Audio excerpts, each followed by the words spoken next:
putting one together. That was Jeremy's.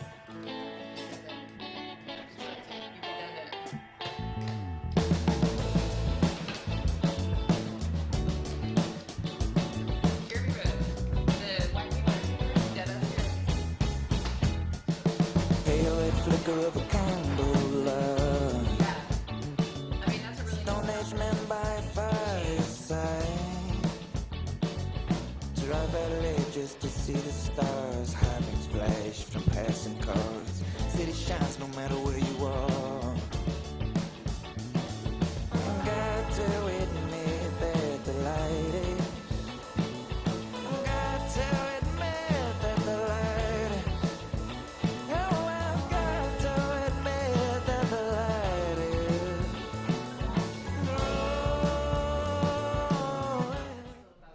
All right, good morning, everybody. This is The Lead Live. It's September 26th. Thank you for joining us. I am not Louis Amestoy. Louis is at a conference today. He's actually a panelist at a conference. But the show must go on because the work that Louis does and the work of the Kerr County Lead is important stuff. News is important. Information is important, especially in places where a lot is going on, like Kerrville and Kerr County, Texas. For those who subscribe to the newsletter, and actually, whether you're a paid subscriber or not, you got your version of the newsletter today in your inbox, where the one-man show Louis Amestoy updates on us events, updates all of us on the events that are happening today and this weekend. There's a couple of articles in there of an expanded wrongful death lawsuit against HTR. So some details there. But this is the kind of information that the Kerr County Lead sends to everyone daily in their inbox if you subscribe. And then this daily news show that Louis produces every morning from the Peterson Health Digital Studio at Pint and Plow Brewing Company in Kerrville. So here we are today. Thank you for joining us. We have a show today that's all about the river. We have 3 guests today. We have Katie Graham, who's no stranger to the Lead Live, and Rebecca Gibson from Hill Country Alliance. And we also have Clinton Carter from the Bandera County River Authority and Groundwater District. All 3 of these folks have been working since the flood on river issues. All 3 of these folks think about the river a lot. It is a part of their daily lives. It is a part of all of our lives, but these folks care a lot about the river. And there's been a lot of work that's been happening since the flood, a lot of thoughts, a lot of actions. And so today we're just going to take some time to talk about the river, talk about how the river is important to us, talking about how the river healing itself is an important part of healing for the entire community, and just offering that perspective. So I guess let's start with Clint. Or anyone who wants to jump in, and go ahead and stick these mics as close to your mouth as you can so we can hear you. But Clint, what has been, tell us a little bit about what you do first. So give us your background, the kind of stuff you see on a daily basis, and then I want to hear your take on what the flood did to the river from the river's perspective. Yeah, absolutely. Well, thanks.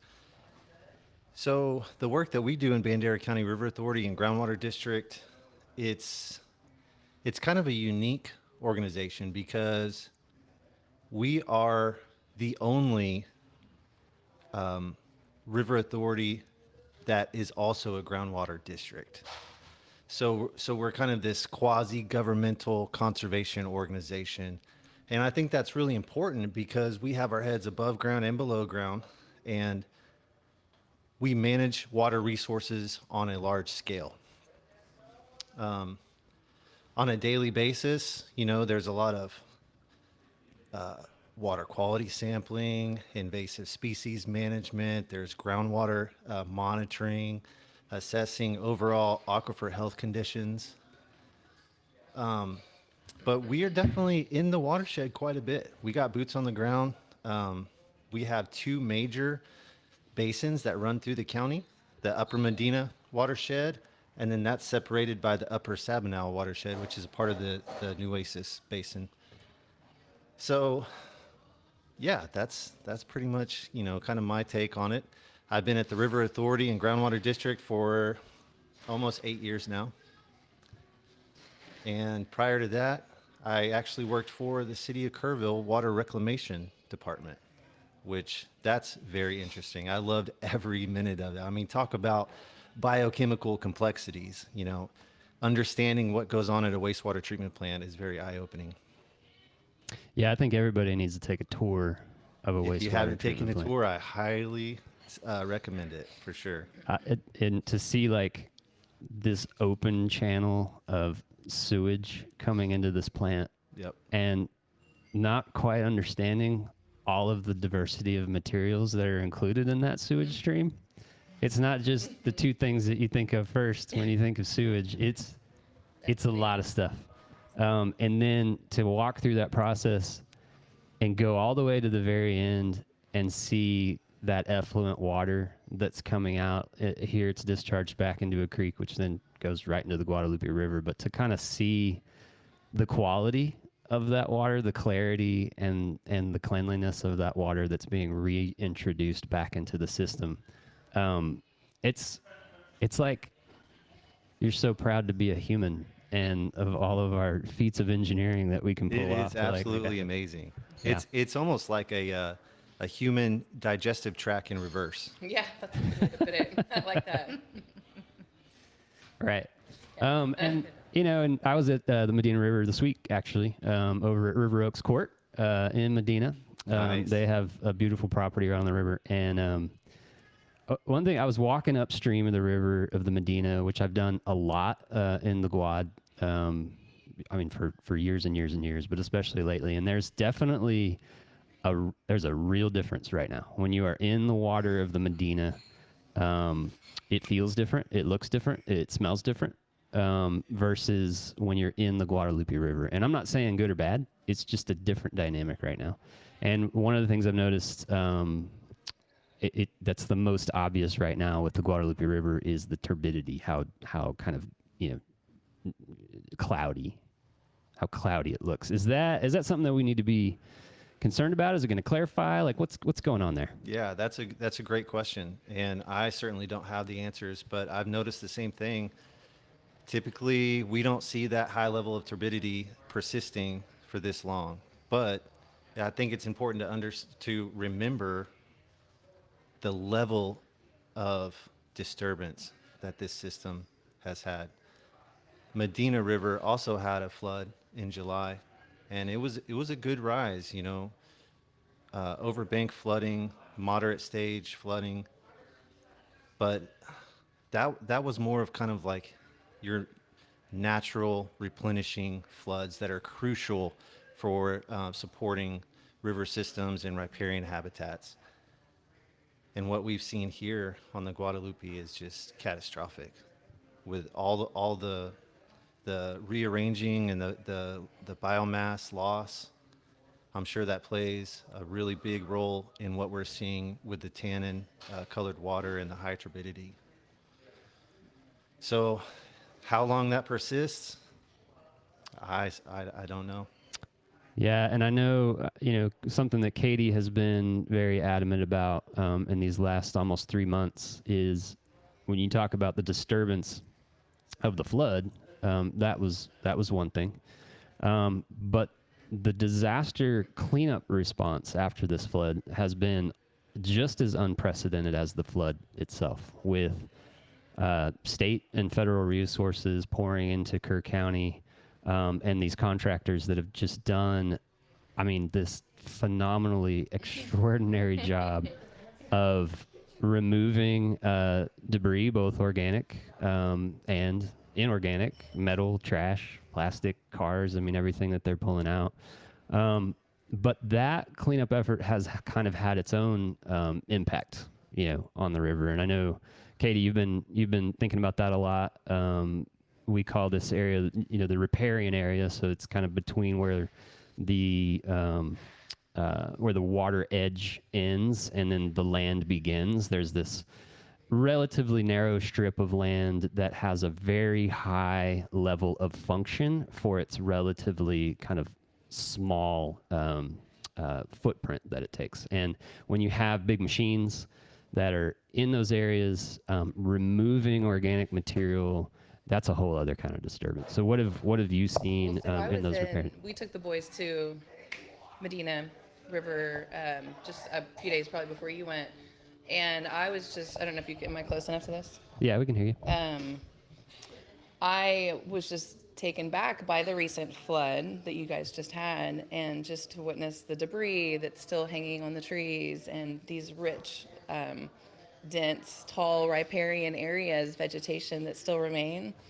And I know that you can't really compare the two floods because a lot of other things happened in the Guadalupe, but all of that is so crucial to the health of the river and that riparian system, having that in place. And I feel like the Guadalupe has a long road ahead of recovery. And the flood itself, the river natural disaster part of it, the mechanical part of it as well has made such a very long term also, on that recovery part of it. The mechanical clearing on it is just I'm probably not going to be as nice as you are about what I feel like it's been, but it's devastating. Yeah. Terrific. And so now all this debris has been cleared and taking and being mulched, and we've been advocating for that for quite a while. The latest is 1.3 million cubic yards Yeah. of woody debris that has been removed. And the timing on this is maybe a little bit awkward, but I did write a letter to the editor, Lewis, this morning. It was published in his newsletter. But Oh, he did? He published it? he did, and Yay. it was just kind of documenting as objectively as we could the kind of process that's happened up until this point. And it's No, sir. no. Thank you. Um, Good job.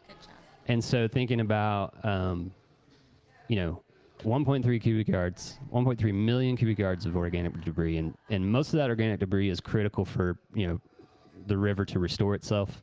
It's critical for riparian function. When you think about erosion control, when you think about slowing water down and allowing it to seep into the ground, you think about flood mitigation. I mean, all of these functions that a riparian area, serves is compromised when you remove one of the critical elements, which is woody debris. So 1.3 cubic million yards, that's being taken to these processing sites. There's 4 different processing sites in our area. It's getting turned into mulch, and then that mulch is getting loaded up and it's taken to disposition sites, which are commercial compost operations. And that's a very efficient process. It has been, again, the scale and the scope has been just extraordinary. But what we're advocating for is just for anyone that's involved in that to just kind of slow down and consider the value of this stuff that you are labeling as trash right now, because it's not trash. It's not trash. And so It's an asset. Yeah. when asked if it was possible for some of that mulch to be diverted and used for restoration efforts or ag efforts, the answer was, well, this stuff is unclean. It's contaminated. It could have heavy metals in it. It could have chemicals in it that are a result of this flood, and you just don't want to use this stuff. What was your response to that? I mean, the word that you just said, could, is I think a really critical part of that argument, because how do we know if it could if we don't take the steps to ensure that that critical asset remains in our community if it is beneficial for long-term riparian recovery? So states, leaders, I think, need to take the steps to make sure that it is unclean and take the steps to test it to make sure that it is. But so we did that. We took some samples, and Jeremy hauled them down to San Antonio to. Yeah, we took them to a lab, San Antonio Testing Laboratories, just to see for ourselves. We took a sample from Centerpoint processing site. We took another one from Comfort, and then we took a control. This was a third sample from a mulch pile that came from out of the flood zone and before the flood itself, so that we can kind of have something to compare to. And we got those results this week. And I'm gonna Dun, dun, dun. here's what these results look like. So you have these 3 sites. The tests were for mercury, lead, and then something called BTEX, which is kind of like hydrocarbons. So anything that could leak out of a truck, a tank of a truck, or a propane tank, or something like that. And basically, what was found in this tiny little sample was that there was undetectable levels of mercury, undetectable levels of all the chemicals, You the say hydrocarbons. that word again. Undetectable. Undetectable. And then lead was another one we tested for, and there was a little bit of lead found in both of the flood debris samples, but they're below any levels of concern. And so we've got those displayed right there. And, this isn't scientific. It's 2 samples. It's not 1,000 samples. But it just kind of sort of validates, Katie, what you have been saying for a long time, and is that, look, there might be some imperfections in this mulch, but for what a better use of this stuff, I mean, it is ideal for using it to mulch around trees that are going to be planted. Right. And we don't need to get down too far the rabbit hole, but this is just one little example of like citizens that are caring and citizens that are kind of taking it, taking action. And doing the best we can and trying to help. And this is why partners like Rebecca Gibson are so important, because, a lot of times someone that's really close to an issue and that really cares about an issue, they have maybe a spiritual connection to an issue. A lot of us have a spiritual connection to the river. And it's hard for us to separate our personal feelings of that river and be very objective and be very empathetic and have a broader perspective of folks who are dealing with all kinds of issues. So we look at local leadership. A lot of deaths came out of this flood, a lot of finger pointing, a lot of negative energy that has to be managed by leadership. And we have a wonderful mayor who was elected to be in his position as a volunteer, as someone who cares about this community, and all of a sudden he is thrust into this role that I can't imagine being in. And so that's not our role, but we want to be sensitive and sympathetic to folks like Mayor Herring. We want to be compassionate and empathetic with the families that were directly impacted, but at the same time, the river is important and we want to fight for it. And so we need folks that can kind of look at things from the big perspective and understand all of those perspectives, and then develop relationships and kind of help us, remain together as we move forward in our response and our healing. And I think, Rebecca, you and Hill Country Alliance have done a very good job of that in this case, but HCA has been doing that for 20 years. You want to talk about Hill Country Alliance a little bit? Sure. If you're not from, well, first let me say that this feels like a very natural conversation, one of many that we've had lately. So thanks for the opportunity to come in and share this with a broader community through the Kerr County lead. So I appreciate being here with each of you. And yeah, if you're not familiar with the Hill Country Alliance, it's a wonderful nonprofit organization, and as Jeremy mentioned, we're celebrating our 20th anniversary this year. This is an org that started as living room conversation and has evolved to, a 14-person staff and 13 members on the board, with impact through a 17-county region. Our program areas include land, so a lot on conservation and stewardship of land and those resources. Night skies, of course, we want to protect our view of the gorgeous sky in this big, dark, still dark, somewhat dark area of the world, which is so rare. Such a simple problem to solve, really. No kidding. I'll- Shoot out the lights. So simple. there you go, Jeremy. Guerrilla light shooting. Or shield them, you know. Okay, that'll Yeah, or shield might be them. more legal. And of course, our water program, focusing on protecting water, our resource that we all need as we manage development and expansion of humans. And of course, our communities program, where we work with and collaborate with elected officials and grassroots organizations. We help stand up grassroots orgs. We convene elected officials and our wonderful programming, such as the Hill Country Leadership. And yeah, with those things, a lot of folks doing the work in their communities get to travel to other communities and have mayors and communities and libraries invite them in for their programming and convene with people getting things done and people with funding sources. So it's a broad and wonderful organization, and I'm really happy to be a part of it. I started on July 1st as a regional engagement manager Wow. for Bandera, Kendall, and Kerr counties. And when we all, woke up to the world on the 4th, that shifted. And I'm really so grateful to have been able to be present here for Hill Country Alliance and learn this community on a much deeper level than I had, even though I'm a neighbor. I'm just down the street in Bandera, and my family lives here in Kerrville, getting to know a lot of people and being welcomed to the table on behalf of HCA to work towards these solutions. Yeah, there's been a lot of attention on Kerr County and the Guadalupe River since the flood from way outside. We saw it very early on with donations that were flooding in from all over the country to help flood victims.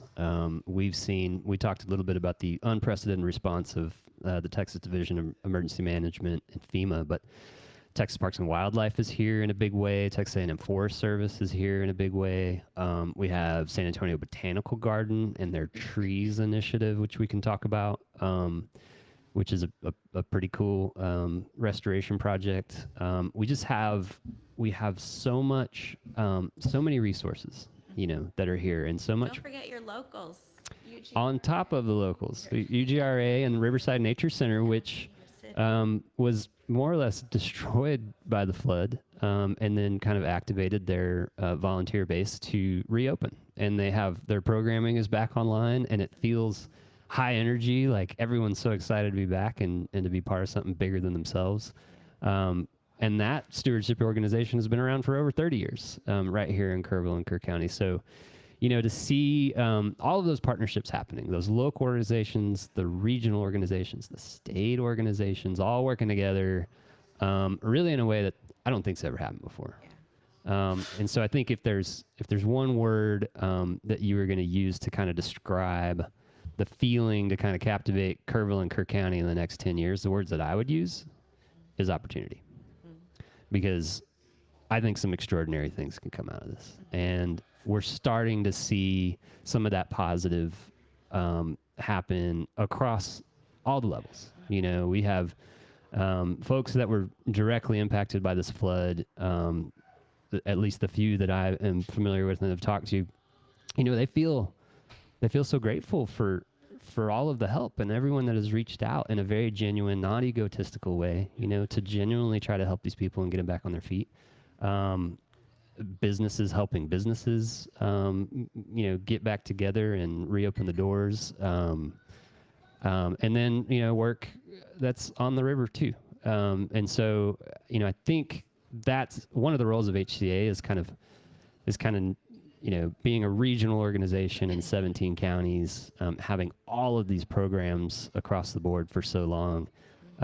You guys can be kind of the bridge builders with all of that. And so, what are the projects coming up around river restoration that you're most excited about, that you think Yeah. will be most impactful?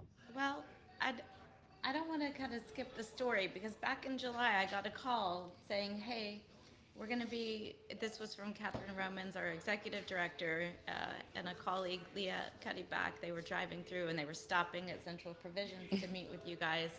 And I was invited to come up from Bandera. And while I had seen y'all around, met you before, this was the first kind of powwow about how we would move forward and when we could move forward, being sensitive to the loss and the suffering, but also recognizing the importance of this healing component is representative to, like, you know, the greater healing. So we started to work with some partners and craft this 3-event series, which we did back in September, the Riparian Restoration Community Conversations. And from my perspective, and I think from everyone I've spoken with about those events, they were very helpful. They were very informative. We had, Clint here spoke at those events, also Ryan with Texas Parks and Wildlife, and Daniel Oppenheimer with our land program at HCA, with just kind of starting that conversation about what is the riparian area and what's needed now. We could see the overwhelm. We heard the concerns. We heard the cries out, not knowing how to manage what they were dealing with. So this evolved to kind of going out and consulting some folks on their property.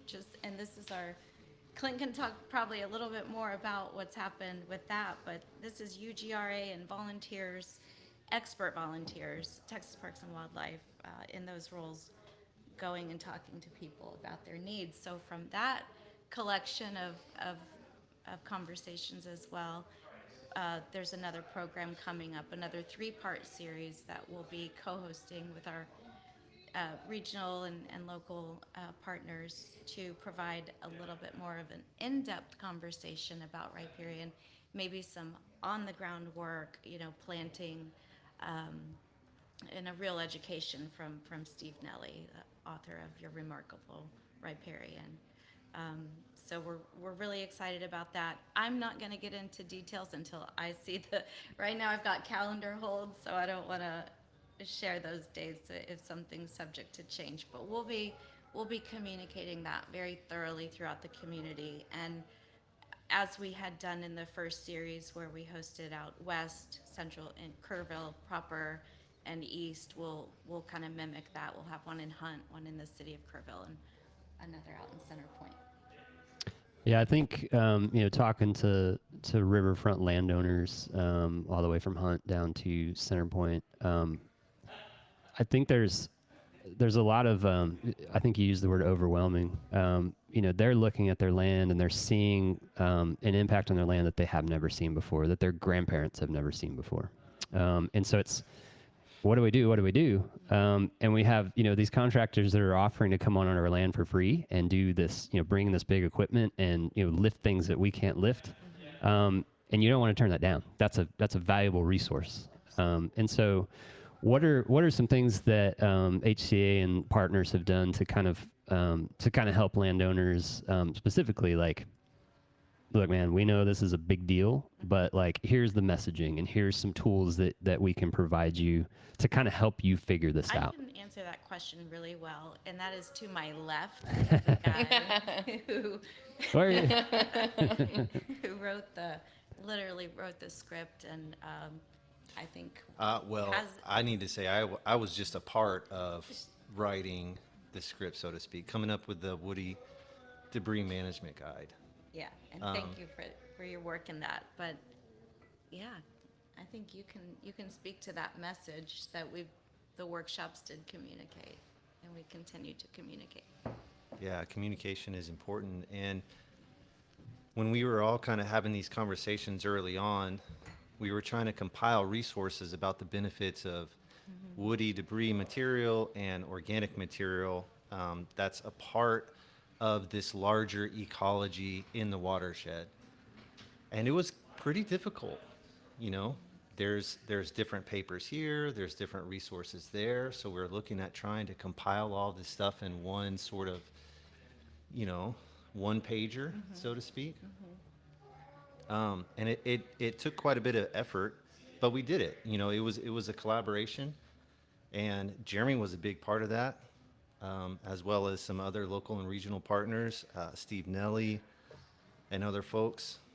And I really like that management guide because not only does it talk about all of these different benefits of woody debris and organic material, but it also kind of adds this perspective to landowners to kind of slow down and be thoughtful and maybe take a more selective approach to the cleanup process. And in addition, the decision matrix box, It was really brilliant. I think Do you that's have a that's a slide nice to little share addition. that? Yeah, Yeah, I I can. love how simplified it Let- broke I- it down. I can find Yeah, that. just try to break it down, covered, Does it do this? different Yes, leave it. scenarios you might come across in the field. Just it's certainly not prescriptive and it's not, one size fits all, but it's more just to get, folks thinking like the river and thinking in ways that could be beneficial to leave some of this material in place. Yeah, you did a fantastic job. Yeah. Everybody that worked on it did. We just showed a little clip of the river. This is below the Dietert Center, and we're going to play it again here. And it's just kind of showing a lot of bare dirt, the river running through it, a lot of down trees, or at least the remnants, the vestiges of down trees. And so when a landowner, if this is kind of now the aftermath of what they're looking at a lot of bare soil, they're looking at some stumps, and that's kind of what they're looking at. Not a ton of vegetation, not a lot to work with. What's the messaging? Like, what do they do now? It's always fun to be on this show because I think there's photos that you're putting on the public view that we can't That you can't see. So Well- we keep looking behind us, looking at photos that you're talking about. Oh, and I'm looking And at then- the reflection in the TV, so it's Yeah. double. Just imagine it. Didn't that describe it so well that you see it in your Yeah, mind? I Like can it. see it. Yeah. it's- I would say that advocate for keeping the mulch in Kerr County so that we can use it for riparian restoration. And, there's a lot of seeding that can be done coming up pretty quickly as it starts to cool down. Do we want to talk about San Antonio Botanical Gardens? Let's do that. But Okay. at Rebecca's request, I did pull up the woody debris management one pager that Clint was talking about. It's being shown on screens that our guests cannot see right now. Maybe we should watch it on our Well, I phones. can see it on the computer screen. But this is the sheet that I know a lot of folks that were involved in this kind of were like, man, this is what we do all the time. And something like this would have taken about 6 months to put together, but it took us less than, I think it was 6 days. Days. 6 days. And it was, this is available from your favorite local stewardship organization. It is on their website. It's kind of everywhere, but that's the reference of what we're talking about. But as far as, so that's woody debris, that's mulch. Dead wood is good, was the big message that came out of that. Moving forward in a proactive way, yes, there are some pretty big initiatives. Trees initiative led by the San Antonio Botanical Garden is a pretty exciting one. Who wants to jump in and give a quick description of what that initiative is all about? I think you could do it. Well, so the San Antonio Botanical Gardens is working on with local partners to collect seeds, site specific along the Guadalupe and Medina watersheds for a variety of species and plan to propagate about 50,000 trees over the next year or 2 years. It would. I think they're It's a shooting year. 3 to 5 there years. It is. Thank you. Let's pull that thing up. Yeah. Oh, you got it? Here. So they're working with local nurseries in the area. I know Mosty's nursery. Mosty Nursery is one of them in Center Point. Fall 2025 collections continued through 2027. They're collecting the seeds. They're taking them back to their facility, and then they will be distributing them to be planted in plugs and various sources. And one Then of the they will go ahead. One of the super cool Michael Eason is Like 3 years. a conservation botanist for San Antonio Botanical Garden. Before that, he worked for Lady Bird Johnson Wildflower Center in Austin, and he was basically a seed collector for them. And so this is kind of what he's doing now. And he presented at a like a kind of a little meeting at City Hall last week or 2 weeks ago, kind of talking about this program. And one of the cool things that he talked about was their plan to collect seed.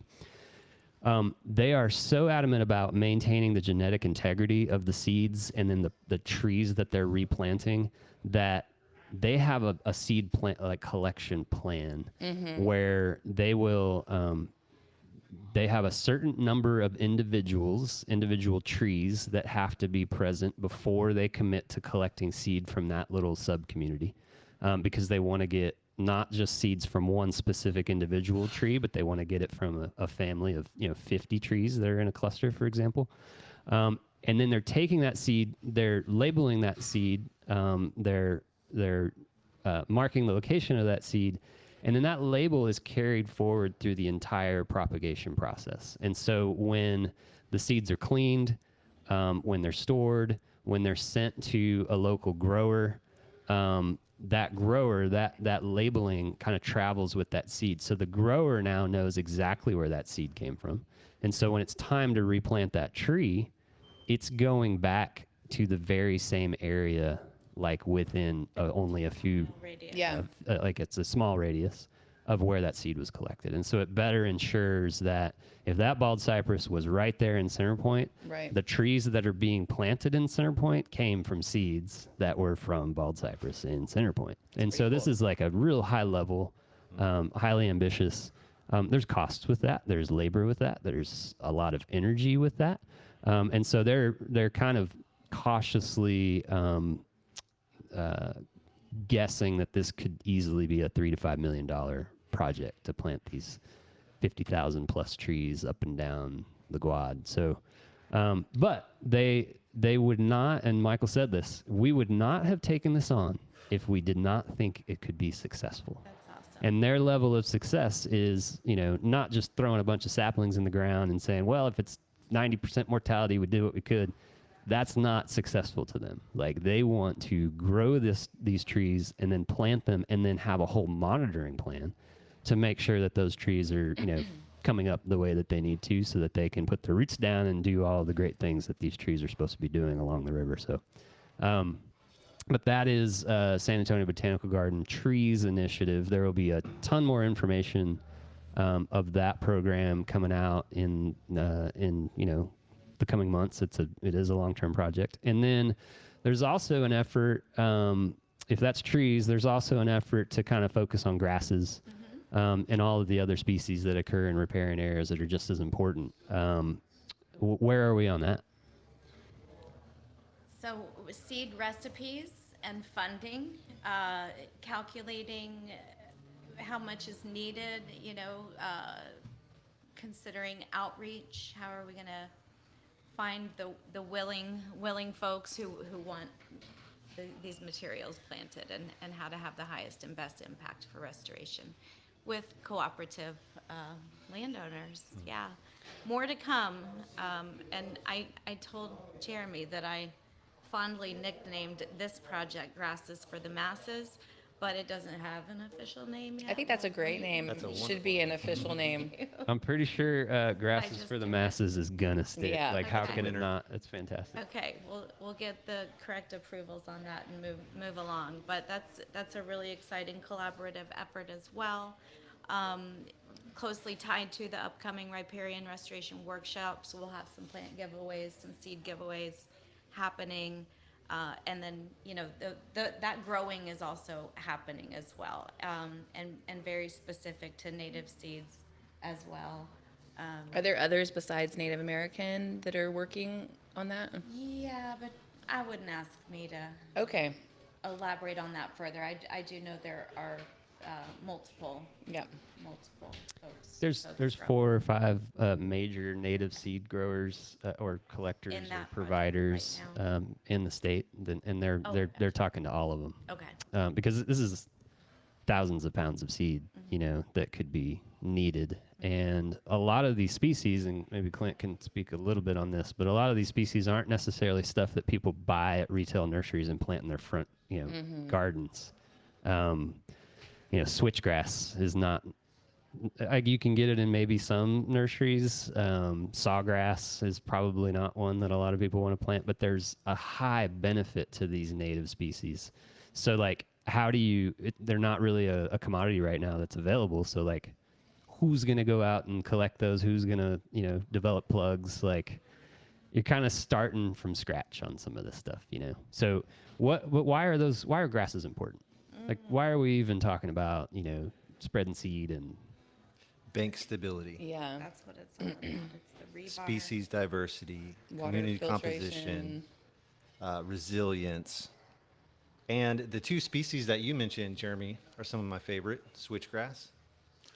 Let's just talk about switchgrass for a second. It's one of the big four native prairie bunch grasses. And why it's such an important riparian grass is it has a robust root system, but also the wetness indicator, which is one of these categories that we can gauge where we could find these plants relative to water.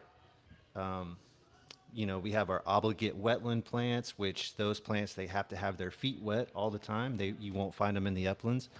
Those are some of our species like our bald cypress or our sawgrass. And then you have our upland plants, which they can't stand to have their feet wet, like our ash junipers. Switchgrass is incredibly important because it's right there in the middle. It's what we call a facultative species. It doesn't care if it's got its feet wet for long periods of time, and it also doesn't care if it's in the drier upland area. So that is resilience in and of itself, just looking at its adaptability on where this bunch grass can thrive. You can just, pretty much all along the riparian corridor, I've seen switchgrass start to pop up and colonize gravel bars in the middle of the stream. And then I've followed the riparian area laterally up into the uplands, and I see it growing in pastures way out there. So incredibly important. And then sawgrass, talk about stability rating. So just a quick refresher on stability rating. It's really talking about how well these root systems can hold our soil together. So just for example, bald cypress, we all have seen the big root wads and the root cradles and the knees that are created by our bald cypress that line our banks. Bald cypress is given a stability rating, a root stability rating of 9 out of 10. Sawgrass, also a 9 out of 10. So it's just as strong. It holds that soil, those banks together just as well as our bald cypress, which is pretty incredible to think about. And it's also resilient. So whenever, grasses, they don't have that rigidity like our mature woody species do. So whenever we get a good rise and we have overbank flooding, those grasses can lay down and take that energy while it's holding our soil in place versus just snapping under a catastrophic event and losing the species entirely. You left out Eastern Gama grass. Eastern, Where does that one lie on Eastern the- gamma grass is also a 9 out of 9. 10. And that's a wonderful plant. I believe that's a wetland. It's not a wetland obligate, but it's a facultative wetland plant. So we'll find it, usually in our wetter riparian areas, but we can also find it down at the river edge, and we can find it, kind of higher up in the floodplain. But that's also a wonderful grass. Thank you for mentioning gamma grass. There's a beautiful stand of Eastern Gamma grass along Quinlan Creek behind Trailhead Beer Garden. I was lucky enough to be down there when UGRA Natural Resource Specialist Travis was down there doing his job, which is monitoring the creeks and the rivers for UGRA in Kerr County. And I was like, dude, what is this grass? Like, what is this? And he, for those of you who know Travis, he's not super he's not high energy. He's very chill. He's very calm. He has a very calming presence. But the excitement of this guy talking about Eastern Gamagrass was like kind of off the charts in the Travis scale, you know? And for those reasons, because like it's such a valuable grass, especially along, you know, Quinlan Creek is not the healthiest creek in the world. It is definitely an urban stream. It cuts through a golf course. It is subject to a lot of urban runoff and a lot of pollutants and everything else that's bad. But it doesn't mean that it's a bad creek. It's still a beautiful place with a lot of diversity and a lot of wildlife and a lot of great things happening. And Eastern Gamagrass is a big part of that. So that's why we get excited about things I love like that grass. switchgrass. Should put a picture of that on the. Well, where all our there viewers can is see a it. picture on screens that none of you can see right now of a resource called Your Remarkable Riparian. Rebecca touched on this earlier. One of the main contributors of this publication was Steve Nelly, who we've also talked about. Steve Nelly is he's kind of the grandfather of riparian management for our area. Such a whiz about this stuff and so fun to learn from. He's great. So A lot of fun having this educational opportunity with him. through the Nueces River Authority, this publication is available. And so if there's any riverfront landowners or anyone that's interested at all in learning more about riparian management, including all of the plants and their stability ratings, all of that is available in this two book set that we have up on the screen right now from the Nueces River Authority. This is a fantastic resource. Also free online. You can see that You can download it. that there. And it's if you go through I don't have it on the screen right now, but there's free versions available online, but if you want hard copies, those are available I too. know the But Country Alliance has a link for it. you'll see links for this everywhere. Riverside Nature Center has it. Nature Center. That is how great this resource is. So a little tip there in case anyone's interested in riparian management. What else we got? Well, the Kerr County Water Alliance has been really activated, and I know that, Katie and I serve on that board together. We've got an event coming up on September 30th. That's of right. Floodplain 101. Thank you for remembering that. Yep. So great. There's all So many things happening. There are. So this is 3 to 6 p.m. over at the Guadalupe Basin Natural Resource Center. And if you are coming and you have concerns about your property and the floodplain, do's and don'ts, bring your address, leave with answers. Local hero Charlie Hastings will be there. He's our county floodplain manager, coordinator person. I think he's pretty excited to be a part of this, actually. Great. Charlie's one of those guys that's like, you don't really maybe have dealings with Charlie unless it's a very specific circumstance. But that guy, like, we're so lucky to have him. I love Charlie. He's great. He's a good dude. Yeah. He's really good at what he does. He's one of those many people that we are so fortunate to have in our community that really care about our community. And that is, as Clint would say, something to celebrate. Along with all of y'all, all three of y'all too. We're so thankful that y'all are a part of our communities. So we have Kerr County Water Alliance. Kerr County Water Alliance, Floodplain 101 coming up.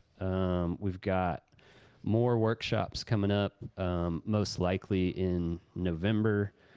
We have the San Antonio Botanical Garden Trees Initiative. We have Grasses for the Masses, which is now the official title of that program, no doubt.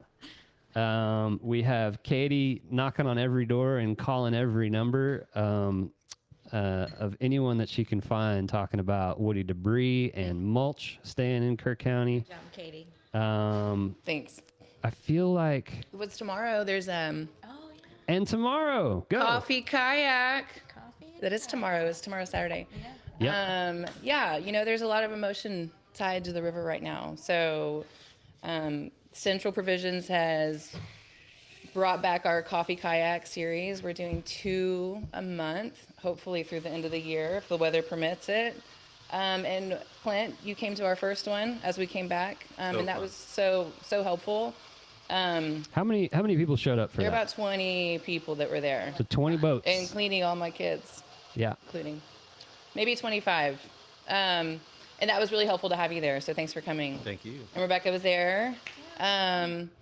And so it's a great way to see the river from the river's perspective. There's been, a lot of natural and mechanical clearing. And so it's a great way to be on the river with people that you're comfortable with.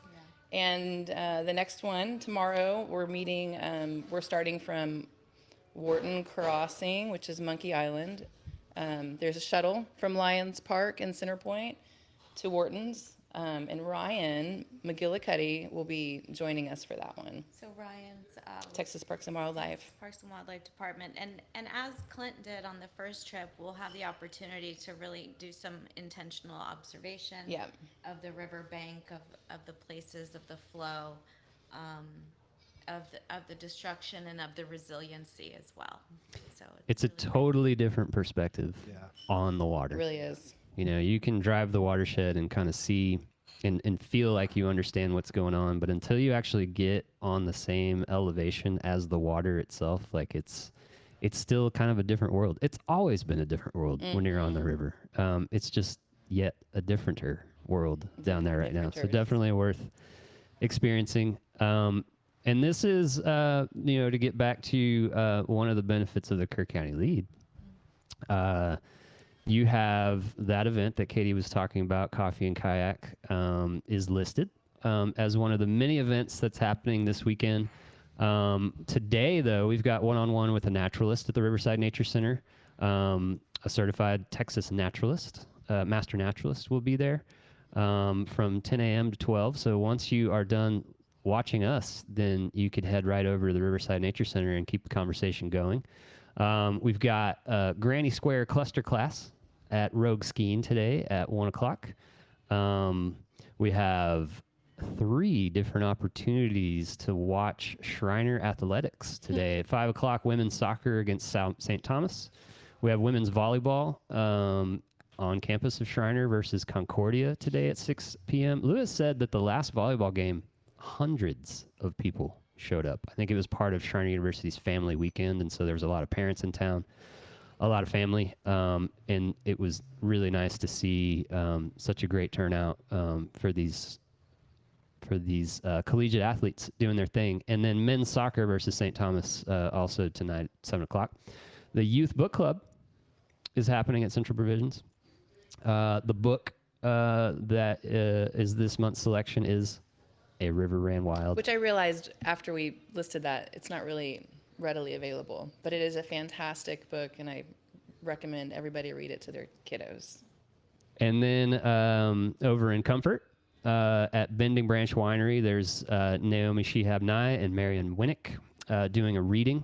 That'll be fun. And then we've got 5 different music events going on around town, including, again, Central Provisions, open night mic. We've got Dover Brothers. Actually, it's just going to be Calvin. The other Dover brother is having surgery, so he can't make it. But Calvin Dover's playing music tonight at Pint and Plow at 6 o'clock. You got the Checkmate Duo playing at Truffles and Vines in Ingram at 6 o'clock. You got Tim and Gary playing at Cafe at the Ridge, and the Flashbacks are also playing at the Wyo Hotel at 7 o'clock. We've got some high school sports. We've got arts and crafts. And then as we go into the weekend, it only gets better from there. So lots of opportunities to do stuff, not necessarily on the river, could be outside of the river. If you're tired of hearing about the river, you can step away from it. It's okay. You can go hear some music. You can go to a book club. You can go to an artist reception at Kerrville Hills Winery. That's tomorrow, Saturday at 5 o'clock. Anyway, lots going on in Kerrville, as always, in Kerr County. We have been talking today with our 3 guests all about the river because the river is important. So in the few minutes that we have left, let's wrap this thing up. Wrap it up. What's the take home? What did we do today? Did we do okay? The river matters. We did great. I think we spoke for the river. And Okay. the river needs that voice. Were we too emotional about it? No. So right? I That's just- pretty reasonable. I would leave it with this community has some amazing people, and I think when we name off organizations, we forget like every one of those individuals is a human with a life and with a family and with impact. So it's really, coming into this community and working with all of you is a real honor. I'm so blessed to have the opportunity to know all these folks and work with them. Yeah, I agree. It's so nice to see so many people that can come together and care so much about our water resources and work together and move forward and come up with ways to communicate with each other, to come up with plans to continue this very important conversation. So To the humans doing the work. Yeah. Well, thank you all for being here. And for all you watching, thanks for putting up with us. Lewis is back on Monday. And with him will be regular programming. But that is today's show. Everyone have a great day and a great weekend. Go enjoy some stuff in Kirk County. Bye. Thank y'all. Thank you. Over and out. Over and out. Over now. Okay. That was fun.